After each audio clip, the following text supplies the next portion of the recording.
তো গাইস দেখতেই পাচ্ছ এখন আছি বাঁকুড়া থেকে বেরোচ্ছে এই যে বাঁকুড়া সাইনবোর্ড। তো আপাতত এটা যে ব্রিজ আছে এটা নতুন বাইপাস আছে সুতিঘাটে।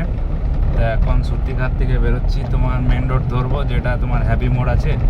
হ্যাভি মোড় থেকে দেখি কতক্ষণ সময় লাগে। রাস্তা তো হবে মোটামুটি আমাদের দুর্গাপুর ওই 45 এরকম কিছু হবে, আর আমার ভিতর আইকি সিটি অবধি তোমার 60-65 হয়ে যাবে। তো চলো সাথে থাকো, ভিডিওতে দেখতে থাকো কন্টিনিউ। তো গাইস এই যে সামনে মোড়টা দেখতে পাচ্ছ এটা তোমার বাঁকুড়া হ্যাভি মোড়, আর এই যে রোডটা আসছে, এই যে গাড়িটা বেরোচ্ছে এই রোডটা থেকে, তো এটা চলে যাচ্ছে খড়গপুর, মেদিনীপুর, পুরুলিয়া, ঝাড়গ্রাম সবই চলে যাচ্ছে এই রোডটা, যেটা বাইপাস চলে যাচ্ছে বাঁকুড়া বাইপাস যে এই রোডটা। তো আমরা এখন সিটির ভিতর থেকে মেন রোড ধরলাম। এই যে সিগন্যালটা দেখতে পাচ্ছ এটা। তো গাইস যে রোডটা দেখতে পেলে ওটা রানীগঞ্জ মেজিয়া চলে যাচ্ছে, তোমার এটা আসানসোল চলে যাচ্ছে, আর বাকিটা তোমার আমি দুর্গাপুর দিকে চলে যাচ্ছি। তার দুর্গাপুরের ভিডিওটা দেখতে থাকো কন্টিনিউ। তো গাইস মানে মেন রোডে জাম নেই, ফাঁকাই আছে। আর দিনবেলা বেলিয়ে এসেছিলাম, আমাকে একটা ভাই ফোন করেছিল যে বাঁকুড়া টাউনে 4-5 জন আছে, ছেড়ে দিয়ে আসতে হবে, ড্রপ করতে হবে। তা আমি বললাম ঠিক আছে, কোনো অসুবিধা হবে না। তা আমি সকাল সকাল বেরিয়ে গেছিলাম। যা আসার সময় কোনো সিন আমি তোমাদের দেখাতে পারিনি, তো যাবার সময় দেখছি, চেষ্টা করছি। তার আগে পেটে কিছু খাবার দিতে হবে, নাছাড়া তো খিদে প্রচুর লেগেছে, বুঝতেই পারছো। সকাল থেকে মানে এখন টাইম হচ্ছে 2টো বাজছে, মোটামুটি 11টা সাড়ে 11টার সময় বেরিয়েছিলাম দুর্গাপুর থেকে। তো এখন বাঁকুড়া ড্রপ করে এখন ব্যাক করছি। এখন আমরা আছি হয়তো তোমার মাকুড়গ্রাম ঢুকবো আর কি। দেখতে পাচ্ছ মেন রোডে আছি। তো মেন রোডে সেরকম কিছু জাম নেই, খালি আছে, অসুবিধা নেই, চলে যাবো। 1 ঘন্টা সময় লাগবে। তো তোমরা কন্টিনিউ থাকো, ভিডিওতে দেখতে থাকো, তোমাদের পুরো দুর্গাপুর পর্যন্ত সিনটা দেখাচ্ছি। তো আজকে কাউকে নিয়ে আসিনি, সাথে আসে অনেক সময় আমার ভাইটাই আসে, তো আজকে একাই এসেছি। তো চলো সাথে থাকো।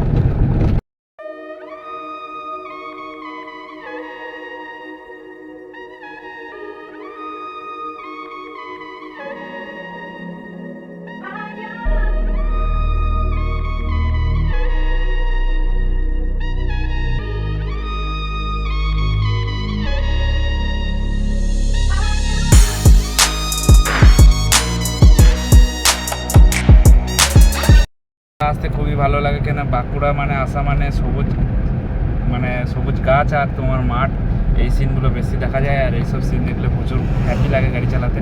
ওই জন্য বাঁকুড়া দিকে আসতে খুবই ভালো লাগে। আর এই যে বাঁ দিকে ধাবাটা দেখছো, এই ধাবা দিয়ে দাঁড়াবো, এখানে খাবার খেতে হবে। তো গাইস খাবারটা খাই, তারপর তোমাদের দেখাচ্ছি।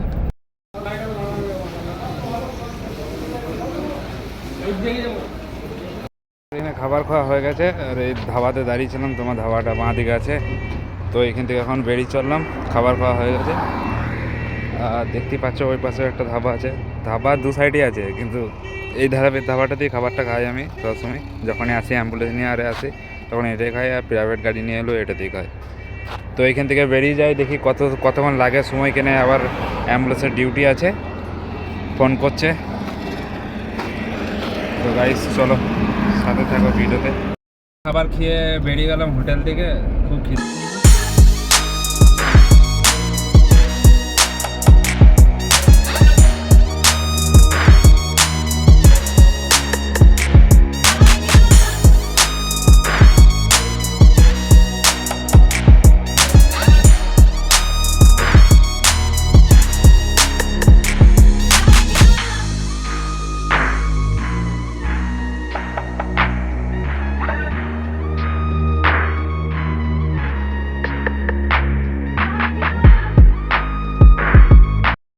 মানে বাঁকুড়া পার করার পরে এই যে জায়গাটা দেখছি, এখানে প্রচুর লোক, মানে এখানে কিছু একটা অনুষ্ঠান চলছে।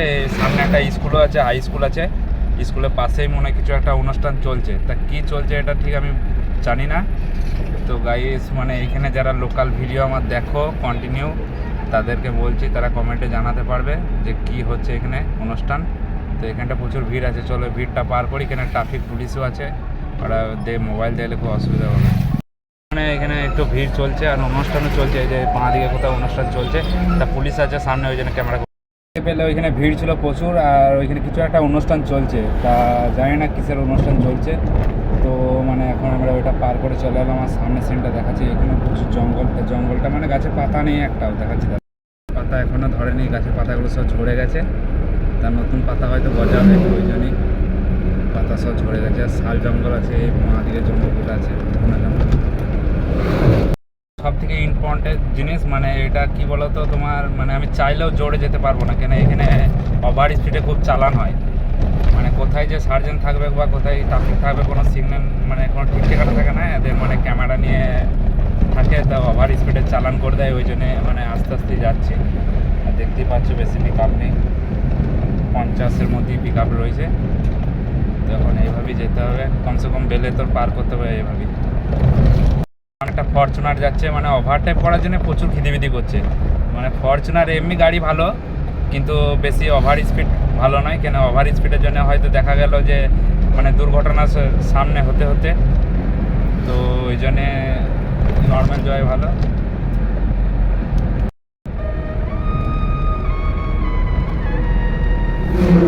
দুর্গাপুর ঢুকতে আর 35 কিলোমিটার বাকি আছে, আর এখন আমরা তোমার বেলেতর কভার করব, মানে কি বেলেতর ঢুকছি আর কি। তা দেখতে পাচ্ছ সামনে এই যে জঙ্গল, বেলেতরের জঙ্গল, আর সামনে একটা ট্রাক যাচ্ছে, ওইটার পেছনে পেছনেই যাচ্ছে আস্তে আস্তে, বেশি পিক আপ দিচ্ছি না, কেন ওভার স্পিড চালান হয়ে যাবে ওই জন্য। তো গাইস মানে এখন বেলেতর কভার হবে, তারপর দেখাচ্ছি তোমাদের সিন। আর আমি তো মানে ব্যাক করছি, আর আমার একটা বন্ধু ফোন করেছিল আমাদের ওই অ্যাম্বুলেন্সের স্ট্যান্ডে, ওই একটা ডেড বডি নিয়ে আসছে, তোমার বাঁকুড়ায় আসছে। তো ফোন করেছিল যে ইমানদা কোথায় আছো। তা আমি তো বললাম যে ভাই আমি তো বেরিয়ে গেছি, বাঁকুড়া থেকে আমার হয়তো আর 45 কিলোমিটার রাস্তা আছে, এখন তো 35 কিলোমিটার আছে। মানে বললাম তো গাইস মানে আমার তো বেশিক্ষণ অপেক্ষা করা যাবে না, কেন আমার অ্যাম্বুলেন্সের ডিউটিও আছে, বাড়ি যাওয়ার পর আমাকে অ্যাম্বুলেন্স নিয়ে বেরোতে হবে। তো এখন ওই জন্য আমি মানে দেরি করছি না কোথাও, আর যতটা পাচ্ছি একটু ক্লিয়ার মানে বলে নিচ্ছি, বেশি দেরি করলে অসুবিধা হবে। গাইজ মানে তোমাদেরকে বলছি, যারা আমার এখনও পর্যন্ত ভিডিও ফলো করো নাই তাদেরকে বলছি মানে তোমরা চ্যানেলকে ফলো করে রাখবে, তোমাদের জন্য নতুন নতুন ভিডিও আরও আনার চেষ্টা করছি আমি। তো আপাতত মানে যখন মানে গাড়ি চালাচ্ছি আর কি, ডিউটি যখন হচ্ছে তখনই আমি ভিডিও আনছি, তাছাড়া আমার তো এমনি ভিডিও আসছে না। তো চেষ্টা করব কন্টিনিউ ভিডিও দেওয়ার। তো তোমাদেরকে বলছি ফলো করে রাখবে, নতুন নতুন ভিডিও তোমাদের দেখার চেষ্টা করাবো। তো গাইজ এখন মানে বাঁকুড়া থেকে কভার হয়ে চলে আসি, আর বেশি রাস্তা নেই, হয়তো 20 কিলোমিটার রাস্তা আছে আর। তো চলো। তো গাইস বেলেতর বাজার চলে এলাম, সোজাটা হয়তো সোনামুখী চলে যাচ্ছে, আর আমরা বাঁ দিকে চলে যাব দুর্গাপুর দিকে।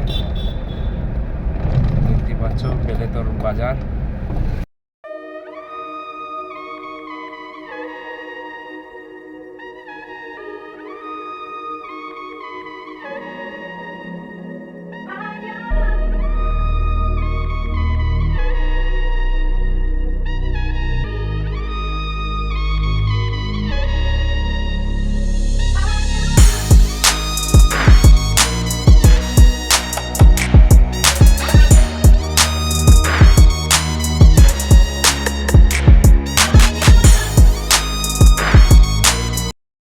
মানে যেটার কথা বলছিলাম আর কি, তোমাদের যে জঙ্গলের কথা বলছিলাম, তো বেলেতর ফুলবেড়িয়া দুটোই কভার করে চলে এলাম। তো আপাতত আমরা মানে বেলেতরি জঙ্গলই বলে এটা।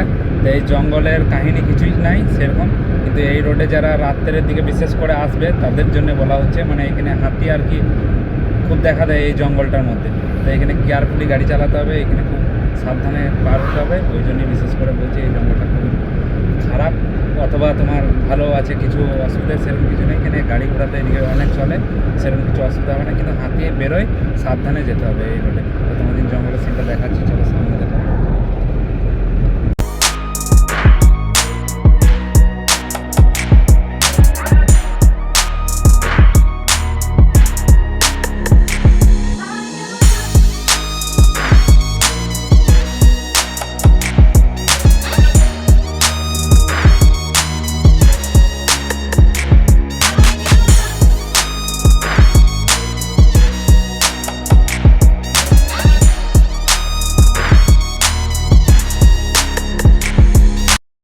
সে বড়জোড়া, কিন্তু এখন ভিড় নেই, সন্ধ্যের সময় খুব ভিড় হয় এই জায়গাটা। তো এখন পুরো ফাঁকা আছে, চলো কপাল ঠিক আছে, কপাল ভালোই আছে। গাইস বড়জোড়া পেরিয়ে চলে এলাম, আর এইখান থেকে দেখতে পাচ্ছ মানে তোমার দেখাচ্ছি দাঁড়াও। তো গাইস মানে এখানে কয়লার কলিয়ারি, পাহাড়টা দেখতে পাচ্ছ হালকা করে, আর ট্রাকগুলো দাঁড়িয়ে রয়েছে ওই সাইডে, এই গাছগুলোর জন্য দেখা যাচ্ছে না। তো গাইস এখন বড়জোড়া কভার করে চলে এলাম, এবার দুর্গাপুর ঢুকবো।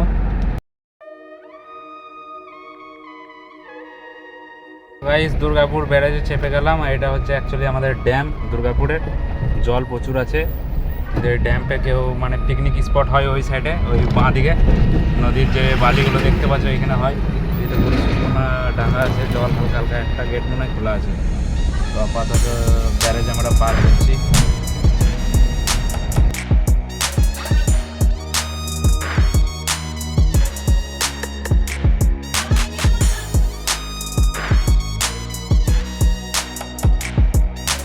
গাইস মানে আর সময় বেশি নাই, মানে এখনো 3:30 4টা বাজতে যাচ্ছে।